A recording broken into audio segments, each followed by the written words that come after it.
Hello ಸ್ನೇಹಿತರೆ, ನಮಸ್ಕಾರ. ಜನತಾ ಏಜೆಂಟ್ನ ಹೊಸ ವಿಡಿಯೋಗೆ ಎಲ್ರಿಗೂ ಸ್ವಾಗತ. 2014ರಿಂದ 2024ರವರೆಗೆ ಕೇಂದ್ರ ಸರ್ಕಾರವನ್ನ ಬಿಜೆಪಿ ಆಳ್ತಾ ಇದೆ. ನಮ್ಮ ದೇಶವನ್ನ ಬಿಜೆಪಿ ಆಳ್ತಾ ಇದೆ. ನಮ್ಮ ದೇಶವನ್ನ ಭಾರತೀಯ ಜನತಾ ಪಾರ್ಟಿ ಆಳ್ತಾ ಇದೆ. ಈ 10 ವರ್ಷಗಳಲ್ಲಿ ನಮ್ಮ ದೇಶದಲ್ಲಿ ಯಾವ ರೀತಿಯಲ್ಲಿ ಎಲ್ಲ ಬದಲಾವಣೆಗಳಾಗಿವೆ ಎನ್ನುವಂತಹ ಒಂದು ವಿಚಾರಕ್ಕೆ ಸಂಬಂಧಪಟ್ಟಂತೆ ಒಂದು ಉಪಯುಕ್ತ ಮಾಹಿತಿಯನ್ನ ನಿಮ್ಮ ಮುಂದೆ ಇಡ್ಲಿಕ್ಕೆ ಹೋಗ್ತಾ ಇದ್ದೇನೆ. ದಯವಿಟ್ಟು ಈ ಒಂದು ಮಾಹಿತಿ ಇಷ್ಟ ಅನಿಸಿದ್ರೆ ಶೇರ್ ಮಾಡಿ. ಮಾತ್ರವಲ್ಲ, ನಿಮ್ಮ ಅಭಿಪ್ರಾಯಗಳನ್ನ ಕಮೆಂಟ್ ಮಾಡೋಕೆ ಮರಿಬೇಡಿ. ಮಾತ್ರವಲ್ಲ, ಜನತಾ ಏಜೆಂಟ್ ಸಬ್ಸ್ಕ್ರೈಬರ್ ಆಗಿ. ಲೋಕಸಭಾ ಚುನಾವಣೆ ಹತ್ತಿರ ಬರ್ತಾ ಇದೆ. ಮುಂದೇನು ಎನ್ನುವಂತಹ ಒಂದು ಕ್ವಶನ್ಗೆ, ಯಾವ ಪಕ್ಷವನ್ನು ನಾವು ಆಯ್ಕೆ ಮಾಡಬೇಕು ಎನ್ನುವಂತಹ ಒಂದು ಕ್ವಶನ್ಗೆ ಪ್ರಬುದ್ಧರಾದಂತಹ ನಾವು ಇಲ್ಲಿ ಅರಿತುಕೋಬೇಕಾದಂತಹ ಕೆಲವೊಂದು ವಿಚಾರಗಳನ್ನ ಕಲೆ ಹಾಕಿ, ಮಾಹಿತಿಯನ್ನ ಕಲೆ ಹಾಕಿ, ನಮ್ಮ ದೇಶದಲ್ಲಿ 10 ವರ್ಷಗಳಿಂದ ಯಾವ ರೀತಿಯಲ್ಲೆಲ್ಲ ಬೆಳವಣಿಗೆ, ಅಭಿವೃದ್ಧಿ ಅಥವಾ ಕೆಳಮಟ್ಟಕ್ಕೆ ನಮ್ಮ ದೇಶವನ್ನ ಕೊಂಡೊಯ್ಯಲಾಗಿದೆ ಅಥವಾ ನಮ್ಮ ದೇಶವನ್ನ ಎಷ್ಟರ ಮಟ್ಟಿಗೆ ಉತ್ತುಂಗಕ್ಕೆ ಕೊಂಡೊಯ್ಯಲಾಗಿದೆ ಅನ್ನುವಂತಹ ಒಂದು ವಿಚಾರದಲ್ಲಿ ಸಣ್ಣ ಒಂದು ಮಾಹಿತಿಯನ್ನು ಹೇಳ್ತಾ ಹೋಗ್ತೀನಿ. ನಮ್ಮ ದೇಶದಲ್ಲಿ 2014ರಿಂದ ಏನೆಲ್ಲ ನಡೀತು, ಈ 10 ವರ್ಷಗಳೆಡೆಯಲ್ಲಿ ಏನು ಬಿಜೆಪಿ ಸರ್ಕಾರ ಅಧಿಕಾರವನ್ನು ಚಲಾವಣೆ ಮಾಡ್ತಾ ಇತ್ತು, ನರೇಂದ್ರ ಮೋದಿ ಅವರ ಹೆಸರಿನಲ್ಲಿ ಅಧಿಕಾರವನ್ನು ಚಲಾಯಿಸ್ತಾ ಇತ್ತು. ಈ ಒಂದು ಸಂದರ್ಭದಲ್ಲಿ ಭಾರತ ಎಷ್ಟರ ಮಟ್ಟಿಗೆ ಬೆಳವಣಿಗೆಯಾಗಿದೆ ಅಥವಾ ಭಾರತಕ್ಕೆ ಇವರಿಂದ ಏನು ಲಾಭ ಇದೆ ಅಥವಾ ಭಾರತಕ್ಕಿಂತಲೂ ಹೆಚ್ಚಾಗಿ ಬೇರೆ ಯಾವುದಾದ್ರೂ ದೇಶಗಳಿಗೆ ನಮ್ಮ ಸಂಪತ್ತು ಹೋಗ್ತಾ ಇದೆಯಾ ಎನ್ನುವ ಒಂದು ವಿಚಾರದಲ್ಲಿ ಸಣ್ಣ ಮಟ್ಟದ ಒಂದು ಮಾಹಿತಿಯನ್ನು ಕಲೆ ಹಾಕಿದ್ದೇನೆ. ಆ ಒಂದು ವಿಚಾರವನ್ನು ನಿಮ್ಮ ಮುಂದೆ ಹೇಳ್ತಾ ಹೋಗ್ತೀನಿ.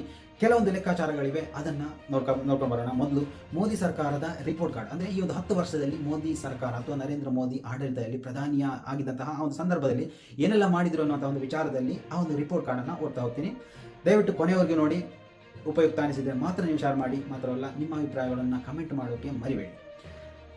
ಮೋದಿ ಪ್ರಧಾನಿಯಾದ ನಂತರ ನೆರೆ ರಾಷ್ಟ್ರಗಳಿಗೆ ಘೋಷಿಸಲಾದ ಧನ ಸಹಾಯ ಮತ್ತು ಅವರ ವ್ಯರ್ಥ ವೆಚ್ಚವನ್ನು ಮೊದಲು ಲೆಕ್ಕಾಚಾರ ಮಾಡೋಣ. ಅಂದರೆ ನಮ್ಮ ದೇಶಕ್ಕಲ್ಲದೆ ಬೇರೆ ಹೊರ ದೇಶಕ್ಕೆ ಸಹಾಯಾರ್ಥವಾಗಿರ್ಬೋದು ಅಥವಾ ಇನ್ನಿತರ ಸಾಲ ಸೌಲಭ್ಯಗಳನ್ನು ನೀಡಿರ್ಬೋದು. ಈ ರೀತಿಯಾಗಿ ನಮ್ಮ ಸಂಪತ್ತನ್ನು ಹೊರ ದೇಶಕ್ಕೆ ಕೊಟ್ಟದ ಆ ಒಂದು ಲೆಕ್ಕಾಚಾರ ಬಗ್ಗೆ ಮೊದಲಾಗಿ ಮಾತಾಡೋಣ. ಮೊದಲನೇದಾಗಿ ಭೂತಾನ್ಗೆ 10,000 ಕೋಟಿ ರೂಪಾಯಿ, ಮಂಗೋಲಿಯಾಕ್ಕೆ 70,000 ಮಿಲಿಯನ್, ಬಾಂಗ್ಲಾದೇಶಕ್ಕೆ 15,000 ಕೋಟಿ ರೂಪಾಯಿ, ಮೊರೇಸಿಯಸ್ಗೆ 5,000 ಕೋಟಿ ರೂಪಾಯಿ, ನೇಪಾಳ ಮತ್ತು ಆಫ್ರಿಕನ್ ದೇಶಗಳಲ್ಲಿ 39 ಬಿಲಿಯನ್, ಸರ್ದಾರ್ ಪಟೇಲ್ ಪ್ರತಿಮೆಗೆ 3,500 ಕೋಟಿ ರೂಪಾಯಿ, ಕೈಗಾರಿಕೋದ್ಯಮಗಳ ಸಾಲ 5,55,000 ಕೋಟಿ ಮನ್ನಾ ಮಾಡಿದೆ. ಮೋದಿಯವರ ವಿದೇಶ ಭೇಟಿಗಳಿಗೆ 2,500 ಕೋಟಿಗೂ ಹೆಚ್ಚು ವೆಚ್ಚ ಆಗಿದೆ. ಬಿಜೆಪಿ ಪ್ರಧಾನ ಕಚೇರಿ ವೆಚ್ಚ 350 ಕೋಟಿ, ಬರೋಬ್ಬರಿ 350 ಕೋಟಿ ಬರೀ ಬಿಜೆಪಿ ಕಚೇರಿಗೋಸ್ಕರ ವ್ಯರ್ಥ ಮಾಡಿದೆ. ಮೋದಿ ಹಾಗೂ ಬಿಜೆಪಿ ಜಾಹೀರಾತುಗಳು 15,000 ಕೋಟಿಗೂ ಹೆಚ್ಚು. ಅಂದರೆ ತಮ್ಮ ಪಾರ್ಟಿಯನ್ನು ಅಥವಾ ತಮ್ಮ ಆ ಒಂದು ವರ್ಚಸ್ಸನ್ನು ಹೆಚ್ಚಿಸಿಕೊಳ್ಳೋಕೆ ದೇಶದಾದ್ಯಂತ ಮತ್ತು ಇಂಟರ್ನ್ಯಾಷನಲ್ ರೀತಿಯಲ್ಲಿ ಜಾಹೀರಾತುಗಳನ್ನು ನೀಡೋಕೆ ಮಾತ್ರವಾಗಿ 15,000 ಕೋಟಿಗಳನ್ನು ಈ ಒಂದು 10 ವರ್ಷಗಳಲ್ಲಿ ವ್ಯಯ ಮಾಡಿದೆ. ಮೋದಿಯ ಭದ್ರತೆಗಾಗಿ 24 ಗಂಟೆಗಳ ವೆಚ್ಚ 1.62 ಕೋಟಿ, ಅಂದರೆ ಒಂದು ವರ್ಷಕ್ಕೆ 591 ಕೋಟಿ 30 ಲಕ್ಷ ರೂಪಾಯಿ ಆಗುತ್ತೆ. ಕಳೆದ 5 ವರ್ಷಗಳಲ್ಲಿ ಕುಂಭಮೇಳರ ಖರ್ಚು ಸುಮಾರು 15,000 ಕೋಟಿ. ಯುಎಸ್ಎ ಅಧ್ಯಕ್ಷ ಟ್ರಂಪ್ ಅವರನ್ನು ಸ್ವಾಗತಿಸಲು 300 ಮಿಲಿಯನ್ ಅನ್ನು ಖರ್ಚು ಮಾಡಿತು. 5 ವರ್ಷಗಳ ಮೊದಲು ಅಮೆರಿಕ ಪ್ರೆಸಿಡೆಂಟ್ ಆಗಿದ್ದಂತಹ ಡೊನಾಲ್ಡ್ ಟ್ರಂಪ್ ಅವರನ್ನು ಭಾರತಕ್ಕೆ ಕರೆತರಲು, ಭಾರತವನ್ನು ಎಕ್ಸ್ಪೋಸ್ ಮಾಡಲು ಅವರಿಗೆ ಖರ್ಚು ಮಾಡಿದಂತಹ ಆ ಒಂದು ಮೊತ್ತ ಅದು. ಈ ಒಂದು ರಿಪೋರ್ಟ್ ಗೂಗಲ್ನಲ್ಲಿ ಸಂಪೂರ್ಣವಾಗಿ ಲಭ್ಯವಿದೆ. ನಿಮಗೆ ಡೌಟ್ ಅನಿಸಿದರೆ ಒಂದೊಂದು ಮಾಹಿತಿಯನ್ನು ತಗೊಂಡು ನೀವು ಗೂಗಲಲ್ಲಿ ಸರ್ಚ್ ಮಾಡ್ಬೋದು. ಖಂಡಿತವಾಗಿಯೂ ಈ ಒಂದು ಮಾಹಿತಿ ನಿಮಗೂ ಸಿಗುತ್ತೆ. ಅದರಲ್ಲಿ ತಪ್ಪೇನಾದಿದ್ದರೆ ನೀವು ಇಲ್ಲಿ ಕಮೆಂಟ್ ಮಾಡ್ಬೋದು. ಕಳೆದ 6 ವರ್ಷಗಳಲ್ಲಿ ಭಾರತ ಹೇಗೆಲ್ಲ ಬದಲಾಗಿವೆ ಎಂಬುದನ್ನು ನೋಡಿದರೆ ಖಂಡಿತ ನೀವು ಆಘಾತಕ್ಕೊಳಗಾಗ್ತೀರಾ. ನಮ್ಮ ದೇಶ ಈ ಒಂದು ಕಳೆದ 6 ವರ್ಷಗಳಲ್ಲಿ ಯಾವ ರೀತಿಯಲ್ಲೆಲ್ಲ ಬದಲಾಗಿದೆ ಅಂತ ನೋಡಿದರೆ ತಲೆ ಕೆಟ್ಟೋಗುತ್ತೆ. ಒಂದನೇದಾಗಿ, ಭಾರತ ಈಗ ಅತಿ ಹೆಚ್ಚು ನಿರುದ್ಯೋಗ ದರದಿಂದ ಬಳಲ್ತಾ ಇದೆ. ಅಂದರೆ ಉದ್ಯೋಗ ಇಲ್ಲ, ಉದ್ಯೋಗ ಸೃಷ್ಟಿ ಮಾಡುವಂತಹ ಸಂದರ್ಭಗಳು ಇಲ್ಲ. ಯಾಕಂತಂದರೆ ಎಲ್ಲವೂ ಪ್ರೈವೇಟೈಸೇಷನ್ ಆಗಿಬಿಟ್ಟು ಉದ್ಯೋಗಗಳೆಲ್ಲವೂ ಕಡಿತ ಆಗ್ತಾ ಇದೆ. ಈ ರೀತಿಯಾಗಿ ಉದ್ಯೋಗ ಸೃಷ್ಟಿಯನ್ನು ಈ ದೇಶದಲ್ಲಿ ಇಲ್ಲವಾಗಿಸ್ತಾ ಇದೆ. ಎರಡನೇದಾಗಿ, ವಿಶ್ವದ ಅತ್ಯಂತ ಕಲುಷಿತವಾದ ಟಾಪ್ 10 ನಗರಗಳು ಈಗ ಭಾರತದಲ್ಲಿವೆ. ಇದು WHO ಡೇಟಾದಲ್ಲಿ ಗೂಗಲ್ನಲ್ಲಿ ಲಭ್ಯವಿದೆ, ಚೆಕ್ ಮಾಡ್ಬೋದು. ವಿಶ್ವದ ಅತ್ಯಂತ ಕಲುಷಿತವಾದ ಟಾಪ್ 10 ನಗರಗಳು ಭಾರತದಲ್ಲಿದೆ. ಮೂರನೇದಾಗಿ, ಭಾರತೀಯ ಹುತಾತ್ಮ ಸೈನಿಕರ ಸಂಖ್ಯೆ 30 ವರ್ಷಗಳಲ್ಲಿ ಅತಿ ಹೆಚ್ಚು.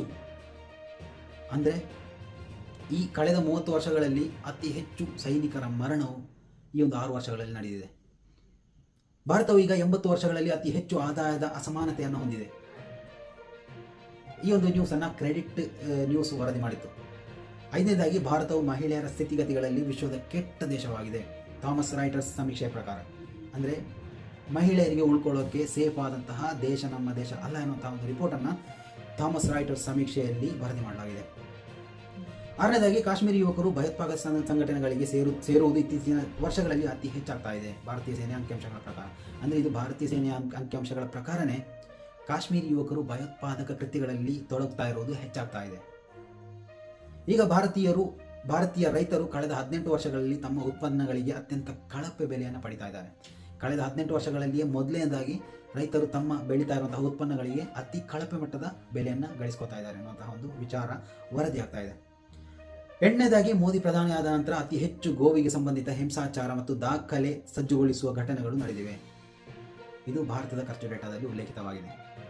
9ನೇದಾಗಿ ಭಾರತವು ಈಗ ವಿಶ್ವದ 2ನೇ ಅಸಮಾನತೆ ಅನುಸರಿಸುವ ರಾಷ್ಟ್ರವಾಗಿದೆ. ಇದು ಜಾಗತಿಕ ಸಂಪತ್ತು ವರದಿ ಮಾಡಿದಂತಹ ಒಂದು ವರದಿ. ಏನಪ್ಪಾ ಅಂದರೆ ಭಾರತವು ಈಗ ವಿಶ್ವದ 2ನೇ ಅತಿ ದೊಡ್ಡ ಅಸಮಾನತೆ ಅನುಸರಿಸುವ ರಾಷ್ಟ್ರ. 10ನೇದಾಗಿ ಭಾರತೀಯ ರೂಪಾಯಿ ಈಗ ಏಷ್ಯಾದ ಕಳಪೆ ಮೌಲ್ಯ ಹೊಂದಿದ ಕರೆನ್ಸಿ ಆಗಿದೆ. ಏಷ್ಯಾದಲ್ಲಿ ಅತ್ಯಂತ ಕಳಪೆ ಮೌಲ್ಯವನ್ನು ಹೊಂದಿದೆ. ಅಂದರೆ ಮೊದಲು $1 ಎಷ್ಟು ಇತ್ತೋ ಅದಕ್ಕಿಂತಲೂ 20% ಇವಾಗ ನಾವು ಕೆಳಗಡೆ ಇದ್ದೇವೆ. ಅಂದರೆ 10-15 ವರ್ಷಗಳ ಮೊದಲು ಯಾವ ರೀತಿಯಲ್ಲಿತ್ತೋ ಅದಕ್ಕಿಂತ ನಾವು ಕಳಪೆ ಮಟ್ಟಕ್ಕೆ ಹೋಗ್ತಾ ಇದ್ದೇವೆ ಅನ್ನುವಂತಹ ಒಂದು ಮಾರುಕಟ್ಟೆ ದತ್ತಾಂಶದಲ್ಲಿ ಈ ಒಂದು ವರದಿ ಇದೆ.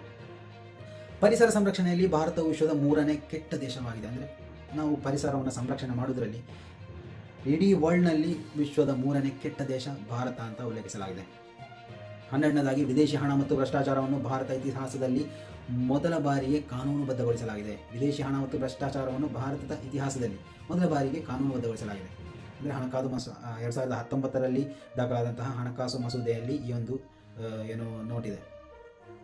ನಮ್ಮ ಪ್ರಸ್ತುತ ಪ್ರಧಾನಿ 70 ವರ್ಷಗಳ ಇತಿಹಾಸದಲ್ಲಿ ಅತ್ಯಂತ ಬೇಜವಾಬ್ದಾರಿಯುತ ಪ್ರಧಾನಿ. ಅಂದರೆ ಈ ಒಂದು ವಿಚಾರ ಯಾಕೆ ಪ್ರಸ್ತಾಪ ಆಯಿತು ಅಂದರೆ 10 ವರ್ಷಗಳ ಅವಧಿಯಲ್ಲಿ ಪತ್ರಿಕಾಗೋಷ್ಠಿ ಕರೆಯದ ಪೂರ್ವ ಪ್ರಧಾನಿ ಇದ್ದರೆ ಅದು ನಮ್ಮ ಇವಾಗಿನ ಪ್ರಧಾನಿ ನರೇಂದ್ರ ಮೋದಿ ಅಂತ ಎಲ್ರಿಗೂ ಗೊತ್ತಿರುವಂತಹ ಒಂದು ವಿಚಾರ. ಯಾಕಂತಂದರೆ ಪ್ರೆಸ್ ಮೀಟ್ ಮಾಡದೇ ಇದ್ದಂತಹ ಓರ್ವ ಪ್ರಧಾನಿಯನ್ನು ಇದುವರೆಗೂ ನಮ್ಮ ದೇಶ ಕಂಡಿಲ್ಲ. ಅಂದರೆ ಇವರೇ ಮೊದಲನೇ ಪ್ರಧಾನಿ ಯಾವುದೇ ಪ್ರೆಸ್ ಮೀಟ್ಗಳಲ್ಲಿ ಭಾಗವಹಿಸಲ್ಲ. 14ನೇದಾಗಿ ಭಾರತದ ಇತಿಹಾಸದಲ್ಲಿ ಮೊದಲ ಬಾರಿಗೆ CBI versus CBI, RBI versus government, ಸರ್ವೋಚ್ಚ ನ್ಯಾಯಾಲಯ ಮತ್ತು ಸರ್ಕಾರದ ನಡುವಿನ ವಿವಾದಗಳು ಹೆಚ್ಚಾಗಿವೆ. ಯಾಕಂದರೆ ಮೋದಿ ಎಲ್ಲ ಪ್ರಜಾಪ್ರಭುತ್ವ ಸಂಸ್ಥೆಗಳ ಮೇಲೆ ತನ್ನ ನಿಯಂತ್ರಣವನ್ನು ಬಯಸ್ತಾ ಇದ್ದಾರೆ. ಅಂದರೆ ಹೈಕೋರ್ಟ್ ಇರ್ಬೋದು, ಸುಪ್ರೀಂ ಕೋರ್ಟ್ ಇರ್ಬೋದು, CBI ಇರ್ಬೋದು, ಅಥವಾ ಇದೇ ರೀತಿಯಲ್ಲಿ ಏನು ತಮ್ಮ ಸ್ವಇಚ್ಛೆಯಿಂದ ನಿಯಮವನ್ನು ನಡೆಸ್ಕೊಳ್ಬೇಕಾದಂತಹ ಕೆಲವೊಂದು ಸಂಸ್ಥೆಗಳ ಮೇಲೆ ತನ್ನ ಹಿಡಿತವನ್ನು ಸಾಧಿಸ್ತಾ ಇದ್ದಾರೆ ಎನ್ನುವುದೇ ಇದರ ಒಂದು. 15ನೇದಾಗಿ ಭಾರತ ಇತಿಹಾಸದಲ್ಲಿ ಮೊದಲ ಬಾರಿಗೆ ಸುಪ್ರೀಂ ಕೋರ್ಟ್ನ 4 ನ್ಯಾಯಾಧೀಶರು ಪತ್ರಿಕಾಗೋಷ್ಠಿ ನಡೆಸಿ ಪ್ರಜಾಪ್ರಭುತ್ವ ಅಪಾಯದಲ್ಲಿದೆ ಎಂದು. ಅಂದರೆ ಮೊದಲನೇ ಬಾರಿಗೆ ಇತಿಹಾಸದಲ್ಲಿ ಮೊದಲನೇ ಬಾರಿಗೆ ಸುಪ್ರೀಂ ಕೋರ್ಟ್ನ 4 ನ್ಯಾಯಾಧೀಶರು ಪತ್ರಿಕಾಗೋಷ್ಠಿ ಕರೆದು ಸಂವಿಧಾನ ಅಪಾಯದಲ್ಲಿದೆ, ನಮ್ಮ ಪ್ರಜಾಪ್ರಭುತ್ವ ಅಪಾಯದಲ್ಲಿದೆ ಅನ್ನುವಂಥ ಒಂದು ಹೇಳಿಕೆಯನ್ನು ನೀಡ್ತಾರೆ. ಭಾರತದ ಇತಿಹಾಸದಲ್ಲಿ ಮೊದಲ ಬಾರಿಗೆ ರಕ್ಷಣಾ ಸಚಿವಾಲಯದ ಕಚೇರಿಯಿಂದ ರಹಸ್ಯ ರಕ್ಷಣಾ ದಾಖಲೆಗಳನ್ನು ಕಳವು ಮಾಡಲಾಯಿತು. ಅಂದರೆ ಈ ಒಂದು ರಾಫೆಲ್ ಹಗರಣದ ಕುರಿತಾಗಿದೆ ಇದು. ಅದರದಾಗಿ ಅಸಹಿಷ್ಣುತೆ ಮತ್ತು ಧಾರ್ಮಿಕ ಉಗ್ರವಾದವು ಕಳೆದ 70 ವರ್ಷಗಳಲ್ಲಿ ಅತಿ ಹೆಚ್ಚುತ್ತಾ ಇದೆ. ಧರ್ಮಗಳ ನಡೆದಂತಹ ಈ ಒಂದು ವಿಕೋಪಗಳು ಈ 10 ವರ್ಷಗಳಲ್ಲಿ ಹೆಚ್ಚಾಗ್ತಾ ಇದೆ. ಅಂದರೆ ಕೆಲವೊಂದು ವಿಚಾರಗಳನ್ನು ಆಡಳಿತಾಧಿಕಾರಿಯಾಗಿ ಅಥವಾ ಓರ್ವ ಪ್ರಧಾನಿಯಾಗಿ ಯಾವ ರೀತಿಯಲ್ಲಿ ನಿಭಾಯಿಸಬೇಕು ಎನ್ನುವುದರ ಕುರಿತು ಅಷ್ಟೊಂದು ಧಾರಣೆ ಇಲ್ಲದಂತಹ ಒಂದು ವಿಚಾರ. ಧರ್ಮಗಳ ವಿಚಾರವಾಗಿ ಇವರು ಅಷ್ಟೊಂದು ಪಕ್ವರಾಗಿಲ್ಲ ಎನ್ನುವುದೇ ಈ ಒಂದು ವಿಚಾರ. ಭಾರತದಲ್ಲಿ ಭಾರತೀಯ ಮಾಧ್ಯಮಗಳು ಇತ್ತೀಚಿನ ವರ್ಷಗಳಲ್ಲಿ ಅತ್ಯಂತ ಕೆಟ್ಟದಾಗಿ ನಡೆದುಕೊಳ್ತಾ ಇದೆ. ಯಾಕಂತಂದರೆ ಕೇಂದ್ರ ಸರ್ಕಾರ ಇವಾಗ ಇರುವಂತಹ ಭಾರತೀಯ ಜನತಾ ಪಾರ್ಟಿಗೆ ಫೇವರ್ ಆಗಿ ಇಲ್ಲಿನ ಮಾಧ್ಯಮಗಳು ಕಾರ್ಯಾಚರಿಸ್ತಾ ಇದೆ ಎನ್ನುವುದೇ ಒಂದು ಖೇದಕರವಾದಂತಹ ಒಂದು ಸಂಗತಿ. 19 ಭಾರತದ ಇತಿಹಾಸದಲ್ಲಿ ಮೊದಲ ಬಾರಿಗೆ ನೀವು ಮೋದಿ ಸರ್ಕಾರವನ್ನು ಟೀಕಿಸಿದರೆ ನಿಮ್ಮನ್ನು ದೇಶದ್ರೋಹಿ ಅಂತ ಹಣೆ ಪಟ್ಟಿಗಟ್ಟಲಾಗುತ್ತೆ. ಇದು ನಮ್ಮ ದೇಶಕ್ಕೆ ಬಹಳಷ್ಟು ನಾಚಿಕೇಡಿನ ಸಂಗತಿ. ಯಾಕಂದರೆ ಒಂದು ಪ್ರಜಾಪ್ರಭುತ್ವ ದೇಶದಲ್ಲಿ ಒಂದು ಗವರ್ಮೆಂಟನ್ನು ಪ್ರಶ್ನೆ ಮಾಡಬಾರ್ದು ಅಂದರೆ ಅದಕ್ಕಿಂತಲೂ ನೀಚವಾದಂತಹ ಒಂದು ಆಡಳಿತ ಇನ್ನೊಬ್ಬರಿಂದ ನೋಡಲಿಕ್ಕೆ ನಮಗೆ ಸಾಧ್ಯನೇ ಇಲ್ಲ. ಈ ಎಲ್ಲ ಅಂಕಿಅಂಶಗಳು ನೀವು ಈ 10 ವರ್ಷಗಳಲ್ಲಿ ಅನುಭವಿಸಿಕೊಂಡು ಬಂದಂತಹ ಒಂದು ವಿಚಾರಗಳು. ಇವೆಲ್ಲ ವಿಚಾರವಾಗಿ ಯಾವುದೇ ಸಂಶಯವಿದ್ದರೂ ಗೂಗಲ್ ಮುಖಾಂತರ ಈ ಒಂದು ಅಂಕಿಅಂಶಗಳ ಪರಿಶೋಧನೆ ನಡೆಸಬಹುದು. ಇದರಲ್ಲಿ 100%ಅಲ್ಲಿ 1% ಕಡಿಮೆ ಇದ್ದರೂ ನಿಮಗೆ ಈ ಒಂದು ವಿಡಿಯೋವನ್ನು ವಿಮರ್ಶೆ ನಡೆಸುವಂತಹ ಹಕ್ಕಿದೆ. ಆದರೆ ಯಾವುದೇ ಕಾರಣಕ್ಕೂ ಈ ಒಂದು ಅಂಕಿಅಂಶಗಳಲ್ಲಿ ಯಾವುದೇ ತಪ್ಪು ಇಲ್ಲ ಅನ್ನೋದು ನನ್ನ ಅನಿಸಿಕೆ. ಏನೇ ಇರಲಿ, ಮುಂದೆ ಬರುವಂತಹ ಲೋಕಸಭಾ ಚುನಾವಣೆಯಲ್ಲಿ ನಾವು ಪ್ರೌಢರಾಗಿ ನಮ್ಮ ಪ್ರಜಾಪ್ರಭುತ್ವ ದೇಶವನ್ನು ಉಳಿಸಿಕೊಳ್ಳೋಕ್ಕೋಸ್ಕರ ಯಾವತ್ತೂ ಹೇಳಲ್ಲ BJP ಓಟ್ ಹಾಕಿ ಅಥವಾ ಕಾಂಗ್ರೆಸ್ ಓಟ್ ಹಾಕಿ ಅಥವಾ ಇನ್ನಿತರ ಯಾವುದೇ ದೇಶ ಪಕ್ಷಗಳಿಗೆ ಓಟ್ ಹಾಕಿ ಅಂತ ಹೇಳಲ್ಲ. ನಿಮ್ಮ ರಾಜ್ಯದಲ್ಲಿ, ನಮ್ಮ ರಾಜ್ಯದಲ್ಲಿ ನಾವು ಯಾವ ನಾಯಕನನ್ನು ಆಯ್ಕೆ ಮಾಡಬೇಕು ಅನ್ನೋಂತಹ ಒಂದು ವಿಚಾರದಲ್ಲಿ ನಾವು ಗಟ್ಟಿ ಮನಸ್ಸು ಮಾಡ್ಕೋಬೇಕು. ಯಾಕಂತಂದರೆ ನಾವು ವ್ಯಕ್ತಿತ್ವವನ್ನು ನೋಡಿ ಓರ್ವ ನಾಯಕನನ್ನು ಪಾರ್ಲಿಮೆಂಟಿಗೆ ಕಳಿಸಿಕೊಡ್ಬೇಕೆ ಹೊರತು ಪಕ್ಷವನ್ನು ನೋಡಿ ಖಂಡಿತವಾಗಿ ಆಯ್ಕೆ ಮಾಡಿಕೊಡಬಾರ್ದು. ಆದ್ದರಿಂದ ನಮ್ಮ ದೇಶದ ಅಭಿವೃದ್ಧಿಗಾಗಿ ನಾವೆಲ್ಲರೂ ಕೈ ಜೋಡಿಸೋಣ. ಲೋಕಸಭಾ ಚುನಾವಣೆಯೊಂದಿಗೆ ಆ ಒಂದು ಮಾಹಿತಿಯೊಂದಿಗೆ ಮತ್ತೆ ನಿಮ್ಮ ಮುಂದೆ ಬರ್ತಾ ಇರ್ತೀನಿ. ಅಲ್ಲಿವರೆಗೂ ನಮಸ್ಕಾರ.